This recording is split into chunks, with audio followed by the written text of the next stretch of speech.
You're listening to the Cyberwire Network, powered by N2K. Think before you post. Hello, everyone, and welcome to the CyberWire's Hacking Humans podcast, where each week we look behind the social engineering scams, phishing schemes, and criminal exploits that are making headlines and taking a heavy toll on organizations around the world. I'm Dave Bittner from the CyberWire, and joining me is Joe Carrigan from the Johns Hopkins University Information Security Institute. Hello, Joe. Hello, Dave. We've got some good stories to share this week, and later in the show, we're joined by Ben Yellen. He's a regular contributor over on the CyberWire, and he is a senior law and policy analyst at the University of Maryland Center for Health and Homeland Security. I asked him to join us because I wanted to dig into one of the most annoying Facebook scams that simply refuses to die. Can you tell I'm wound up about this, Joe? I can tell. I don't know which Facebook scam it is. Okay. I decided it was time to go to an expert. Okay. And we are back. Joe, before we kick things off with our stories, we got a note from a listener. This is from a gentleman named Lewis. And he writes in, first of all, I have to say that Lewis is from Australia. Ah. You know what that means. For wacky accents. Ridiculous accents. Lewis writes in and he says, "Hi, I often listen to the Catch of the Day section to think to myself how strange it is that I seem to be lucky and that I do not really get a lot of scam emails and messages. However, if I think about it, I receive plenty of contact attempts on Instagram from scantily clad women with names made up mostly entirely of numbers, but usually I would block them and forget about it. I recently received this text message and for a second felt happy to have won something. Then I put on my skeptical hat and realized I have no memory of completing this survey. A quick search revealed it is a scam. Right. I had already emailed the company to check it. However, it seems they already knew as they have a Facebook post about the text. It's something poor in that it doesn't seem to go into much detail about the scam. It's quite interesting in how the scammers are able to send a text and make it appear to have come from the same service that a legitimate company uses. Anyway, I thought this interesting, so I thought I'd pass it along. Thanks for an entertaining and informative show. Keep up the great work. You and Joe make a great team. I do find your Aussie accent quite funny, too." He's probably laughing right now. I hope so. Maybe one of these days I'm going to practice that. Maybe I'll take a class. A class would be good. Maybe you should spend some time in Australia and pick it up. That's a good excuse. Yeah. Maybe I could go stay with our friend Lewis here. Right. If he has a spare bedroom or something. I got friends in Australia. International exchange program. Well, this is a good scam that he pointed out here. This is someone texts you from out of the blue, and the bait is that you've won some sort of survey or lottery thing. I think, we've all been walking around in a shopping mall or something, and there's things that say, fill out this form and you could win this new car. Right. That sort of thing. I never do that. Neither do I, but plenty of people do. Right. So this plays on that in the back of your mind, it could be you might have a memory of filling something out. You drop your business card in a fishbowl at a restaurant, those kind of things. Right, right. Get a free lunch. Right. The other part of this that he addresses that I think is interesting is the scammer's ability to make the link look like a legitimate company. Huh. And it's not terribly complicated what's going on here. In the same way that I could have a link that said, to find out more, click here. And I could have the click here text be the link, that a URL to go somewhere. Instead of saying click here, I could have it look like a link. So it could say HTTP, www.thefbi.com or something legitimate. That's an excellent point, Dave. We've never really talked about that on this show, but the link text that you see and the URL that's actually behind it can be two completely different things. Exactly. Yep. Exactly. And that's what this points out. And it's a really good point. It's something to be careful about. Mm-hmm. Obviously, on your desktop machine, anytime before you click on a link, hover over it, let it pop up and see where it's really going. There are ways to do that on mobile. It's a little more complicated, but it's worth your time to look up. So thanks to Lewis for sending this in to us, and apologies for the Australian accent. All right, Joe, why don't you kick things off for us? What do you have for your story? My story also comes from out of town this week, Dave, but I will spare everybody my accent. This comes from Rory, who is a listener in Ireland. He reached out to me on Twitter and sent me a link to this story. Yeah, very nice. So thank you, Rory. There is an organization in Ireland called the GAA, the Gaelic Athletic Association.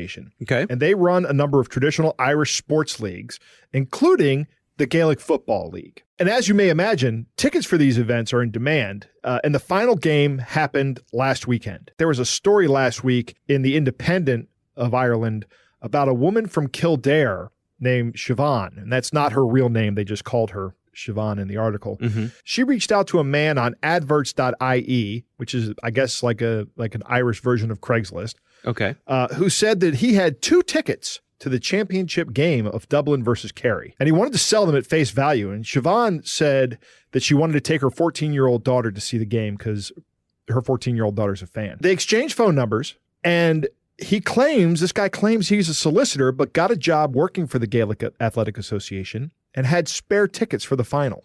Okay. Plausible. And he wanted to ensure that the tickets didn't fall into the hands of touts, is what the article says, but that's basically a scalper. Okay. Right? Mm-hmm. And would only sell to genuine fans. He said he would only sell them to someone who he trusted would not sell them for a profit. Ah. So he's looking for trust, right? Yeah. They spoke over the phone, Siobhan and this guy, for an hour and agreed to share social media accounts as an extra precaution. So you can see who I am. I'm a real person. Right. And the following morning, the two arranged to meet at Croke Park in Dublin so the tickets could be handed over. Okay. Now, Croke Park is where this game is going to take place. Now the man says he has 3 more tickets that he wants to sell. 2 premium seats and 1 hill seat. And he only wants to sell them again to genuine fans. Mm-hmm. So Siobhan says she immediately contacts some of her friends who are over the moon at the opportunity, and she accepts right away.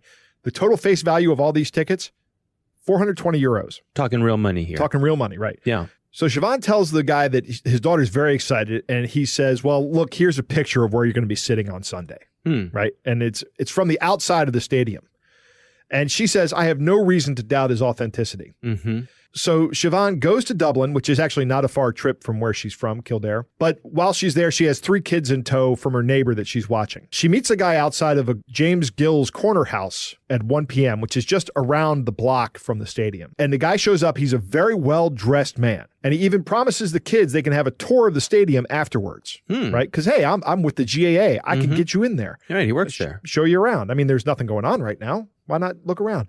So he explains that he shouldn't really be selling the tickets and that his job at the GAA would be in jeopardy if anybody ever found out, right? Mm-hmm. So keep it on the down low. They then walk to the ticket office, which is just down the block a little bit, about a quarter mile away, and says to Siobhan, you sit here in this outdoor seating area at a cafe, and I'll go get the tickets. And Siobhan then hands him the 420 euros, and then she turns around to see the kids as she's mining, and that's the last she sees of him. He's gone.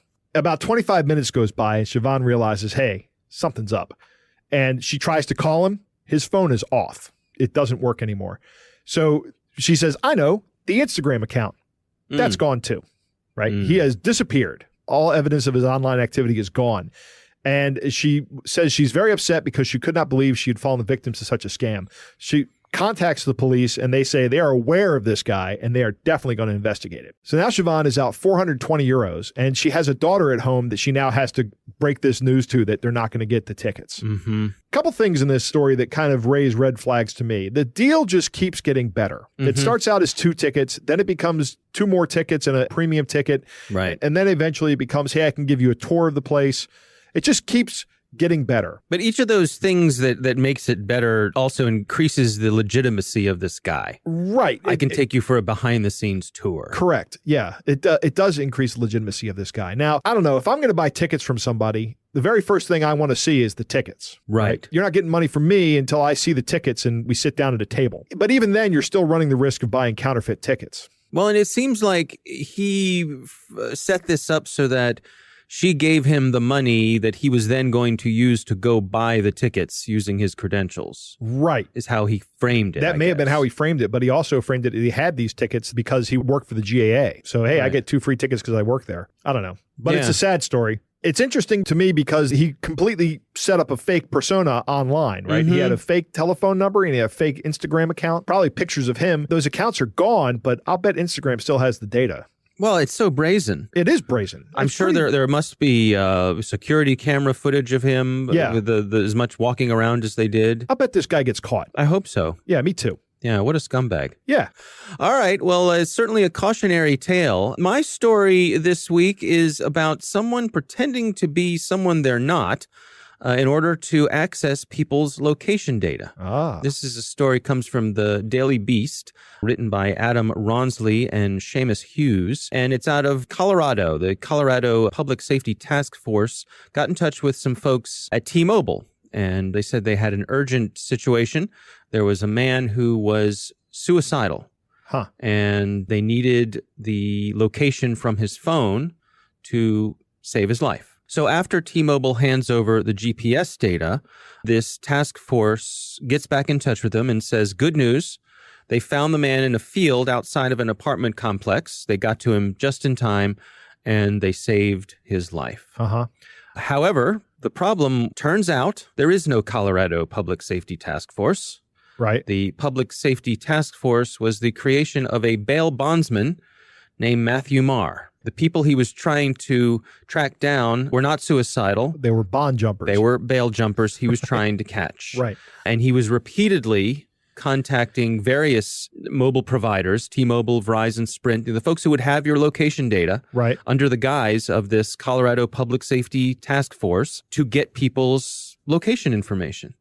And they would turn it over. Eventually, a employee at Verizon sort of caught on to this because of the number of requests that they were getting from this organization. Yeah, we never got these requests before, but now we're getting a lot of them. Right. It seems inordinate. Right. This person decided to call back the phone number for this alleged organization.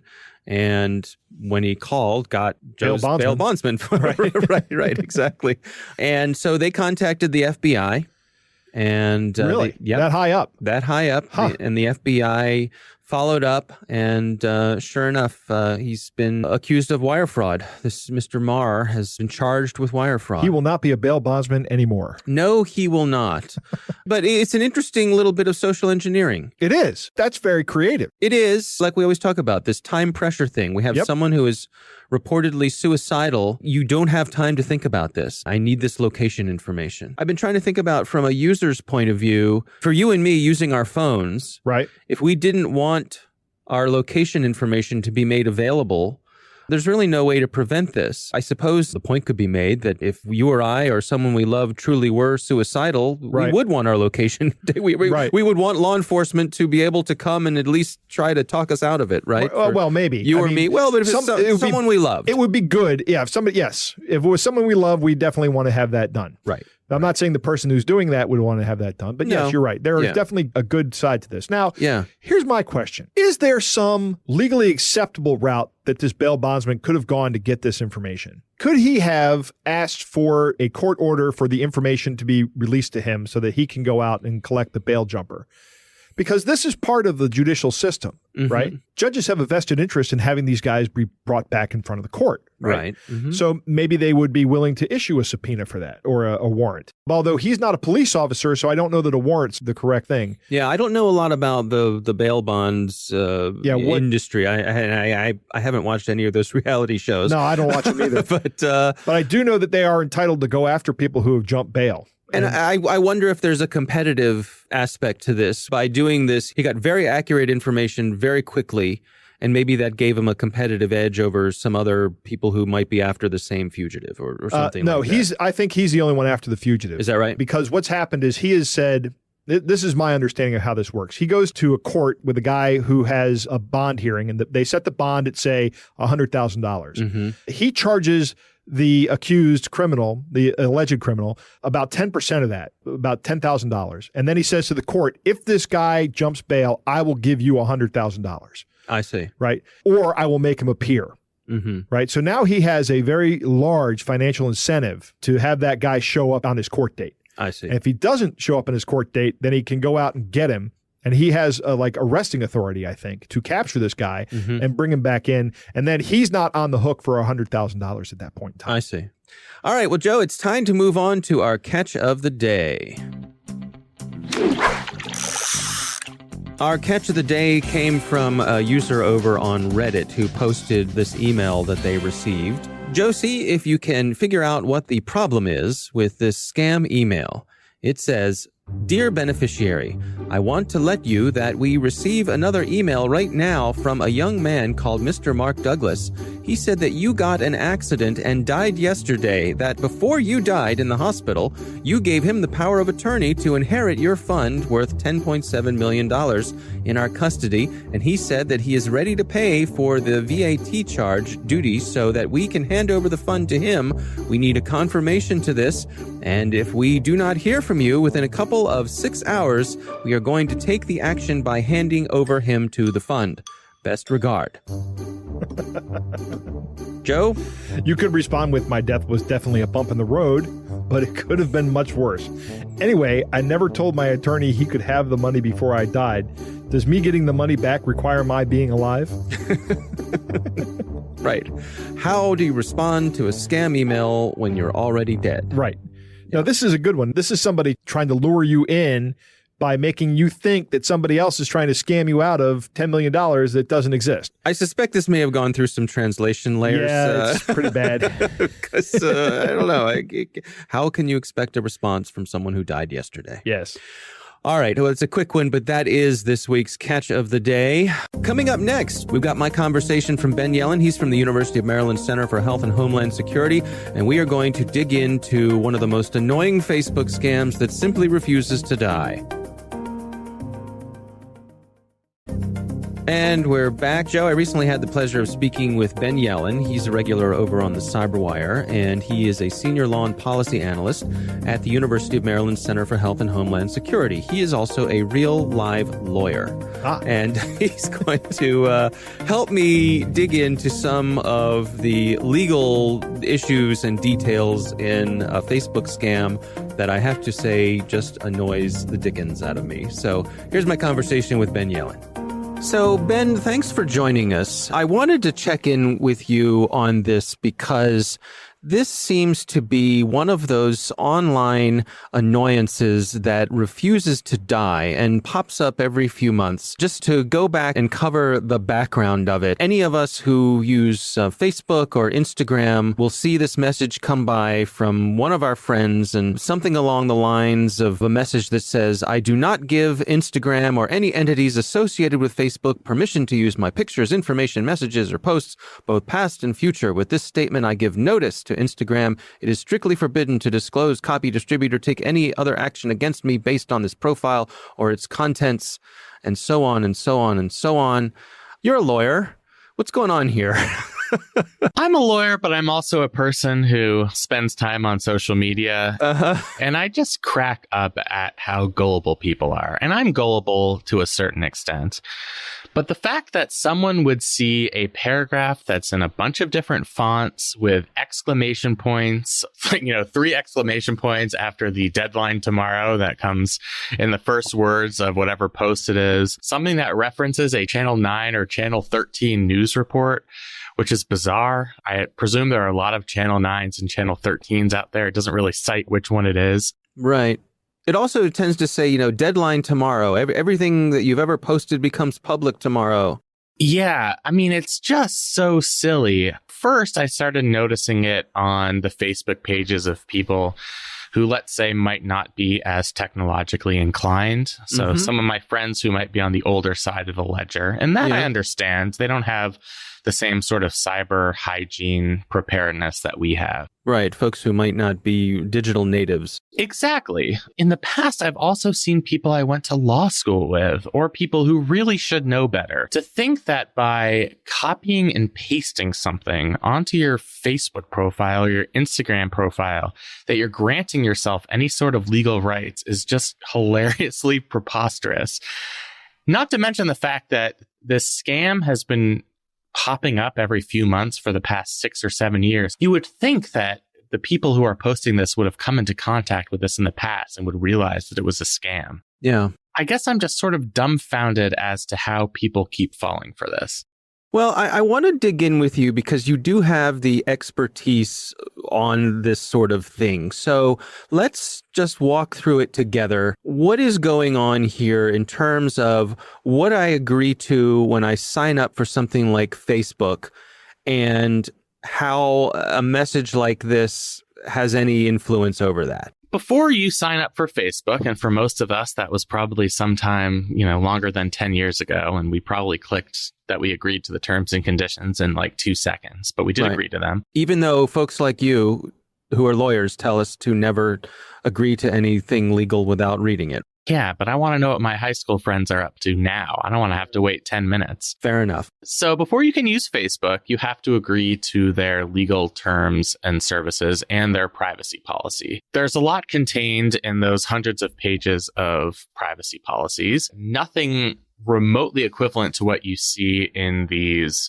warnings where it says Facebook is trying to copyright your private photographs. That doesn't exist in their terms and conditions. That's something that's never existed since Facebook came onto the scene over 15 years ago. They've never claimed copyright to personal information or photographs. They've never announced plans that would make all these Facebook posts public. So that's just something that's never been contemplated by Facebook. You do, release some property rights when you agree to sign up for Facebook, but a lot of those rights are just far more mundane, and you can opt out of them simply by not signing up for a Facebook account or trying to get Facebook to change its public policies. So the idea that copying and pasting something onto your profile would have some sort of legal significance is just so far out of bounds. Part of what annoys me about this copy and paste thing is that so often, as you mentioned at the outset, people who should know better will post something like better safe than sorry, and then they copy and paste it. And this is just noise added to the signal. I've become somewhat relentless in my replies to these. I have a copy and paste where I say, this is a hoax. Please do not perpetuate it. Please delete this message. The better safe than sorry thing absolutely drives me crazy as well. If there was some other hoax warning, let's say you tried to convince people that a hurricane was coming and you'd have to shelter in place, within the next 10 minutes. Otherwise, you're going to be killed by an incoming hurricane. Would you go into the basement of a building just because it was better safe than sorry? Of course not. You'd have a BS detector in your brain. You'd say, I would have found out that a hurricane was coming prior to the last 5 minutes. Whomever is telling me this probably has no idea whether a hurricane is coming. And it would be absolutely ridiculous to take any action on the basis of something that's so obviously false. To make a broader point, the fact that people can't see the warning signs that this is a fake post are kind of deeply concerning to me, especially when you have things like ransomware attacks. They come from posts that look an awful lot like this, from disreputable email addresses, a lot of capitalization, changes in fonts, scary sounding warnings about an action that must be taken. And if people are falling for something so obvious like this, what's to stop, somebody who works for a city government, for example, from clicking on an email and bringing down an entire city's digital infrastructure? Yeah. So, it's just, you're absolutely right. This better safe than sorry thing is a canard. It makes no sense whatsoever. If you have any doubts as to whether some social media warning is true, first of all, it's almost certainly not true. Second of all, paste it into a Google search. You can immediately see that this has been a long-running, consistent internet hoax that has been debunked by reputable news organizations. Think before you post, I think, is the advice summed down into 3 words. And just have a better BS detector. It's just incumbent on all of us to be able to identify BS like this. So that's my little sermon on this post. All right, Joe, what do you think? This really irritates you, doesn't it, Dave? Yes, it does, Joe. Yes, it does. Yes. And they come in waves, Joe. They come in waves. Dave, this reminds me of a couple of things. Number one, in the days before Facebook, I got an email from a family friend that said, please forward to all your contacts, there's a child missing, right? And had a picture of a kid and everything. And I take this stuff and do exactly what Ben says here. And I put it into a Google search, and lo and behold, it comes out as a scam. So I've received a number of these, and by now, like you, I'm irritated. So I click the reply all button deliberately, right? And send a message that says, do not forward this to anybody, lest you look like a fool.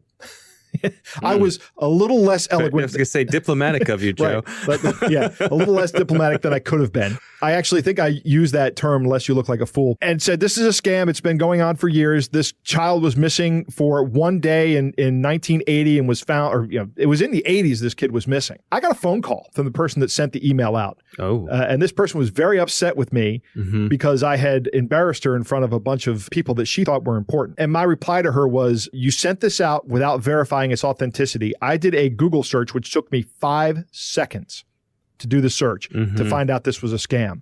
And this person responded to me, well, exactly what Ben was saying, better safe than sorry. Yeah. And I said, I think it's safer to do the Google search so you don't look like a fool. Well, right? And also you don't end up crying wolf. Exactly. That's a very important point. In this kind of a situation, you don't want to distribute that kind of information if it's false, because then people start to think, oh, this is another missing child report. Right. It's fake. Right. Don't distribute fake missing child reports. I have another friend on Facebook. All she does is forward missing child reports. Her entire Facebook feed is missing child reports. It's a crying wolf sort of thing. They become invisible. They do. I'm glad that I have Amber Alerts that come on my phone now, because now I'm getting a geographically directed Amber Alert about a missing kid. Properly vetted. Right. Properly vetted. Exactly. Another thing this reminds me of is somebody was suggesting that they print up T-shirts that say, by selling me this software, you are voiding any end user license agreement. So that when you walk into Best Buy and you buy software, that somehow that gets you off the hook for the EULA. I see. Right? Yeah. And I Googled it. I can't find it. I can't find any reference to it, but I did find something similar. It's a T-shirt that says, notice, management, by serving me, is responsible for any losses to my person or property that result in use of this establishment. I don't know. I think if Ben heard this, he would be like, yeah, that's not going to work either. Yeah, unless you could get him to sign your shirt, maybe. Right, yeah, or click something. Got to get him to sign it. Right. And I agree 100% with Ben.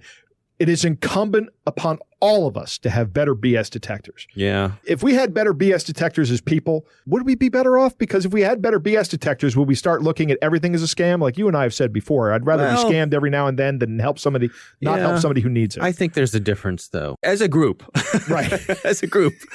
We're kind of preaching to the choir here, right? By virtue that we have folks listening to a show about how not to be scammed, these are people who are interested in bettering their BS detectors. Right. So hats off to them. Yep.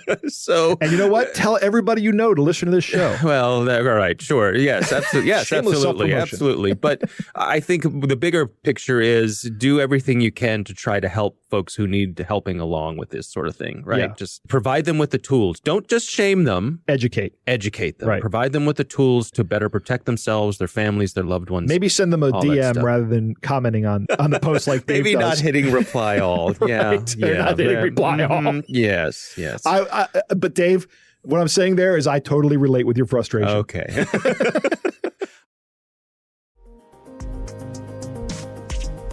Thanks to the Johns Hopkins University Information Security Institute for their participation. You can learn more at isi.jhu.edu.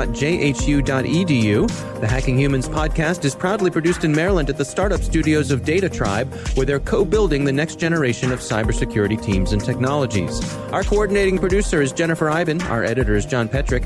Technical editor is Chris Russell. Our staff writer is Tim Nodar. Our executive editor is Peter Kilpie. I'm Dave Bittner. And I'm Joe Kerrigan. Thanks for listening.